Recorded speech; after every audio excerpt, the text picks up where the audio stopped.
Peter Katz. Peter Katz is a veteran from the Vietnam War. He was drafted at the young age of 19 and he fought as a finance officer, delivering money, bodies, and people over state lines.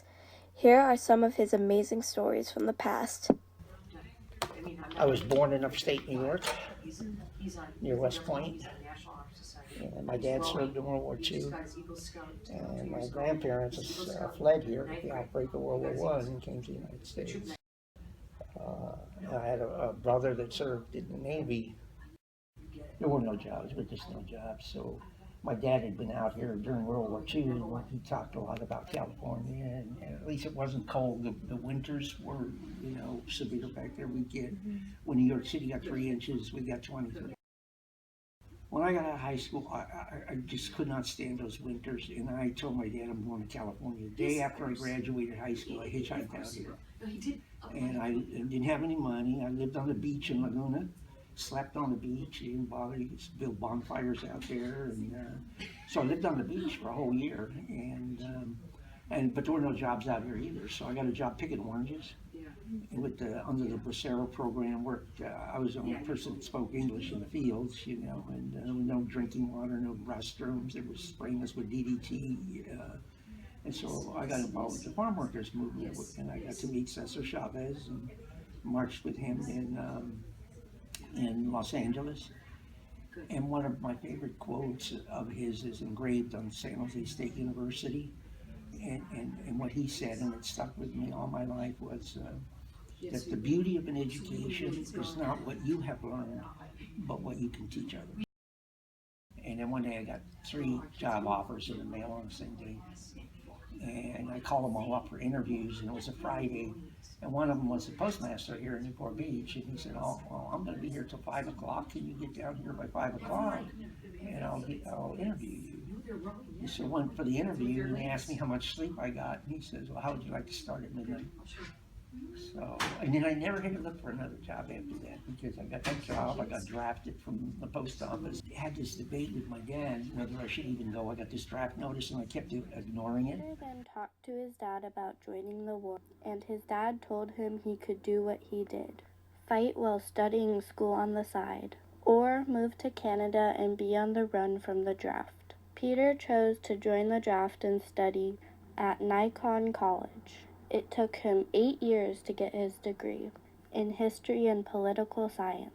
I went into service, I was 19, got out when I was 23, 24, and I thought they were going to send me straight to Vietnam, and instead I did so well on some of the exams. They said, "How would you like to go to finance school at Fort Benj in Harrison?" So they sent me to finance school, and I graduated 3rd in my class. And they said, "Well, you're a smart boy. We're going to make an officer out of you. We're going to send you to the NCO Academy at Fort McClellan." So I completed that course, and the final exam was that you learned all this stuff, how to read maps and topography and moss on trees and stuff, and dangerous animals and stuff. And he'd drop you off by helicopter in the mountains, and you have 48 hours to find your way back. And if you get back within 48 hours, then you pass the course. So, and we got back early, so we got a 3-day pass. We were one of the first ones back. Got shipped overseas, stationed at 8th Army headquarters at Uijeongbu, up on the 38th parallel in Korea.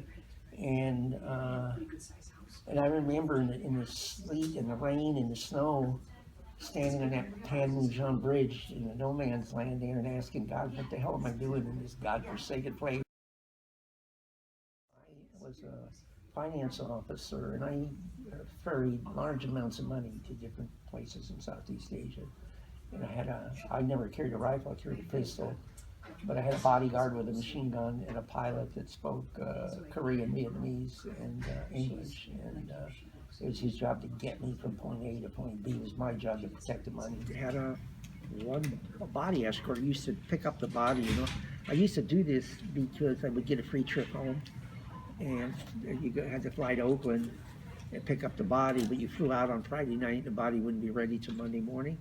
So all I had to do was pay for the flight from San Francisco down to Orange County, and then fly up Monday morning and pick the body up and go back. So that portion was all paid for by the military.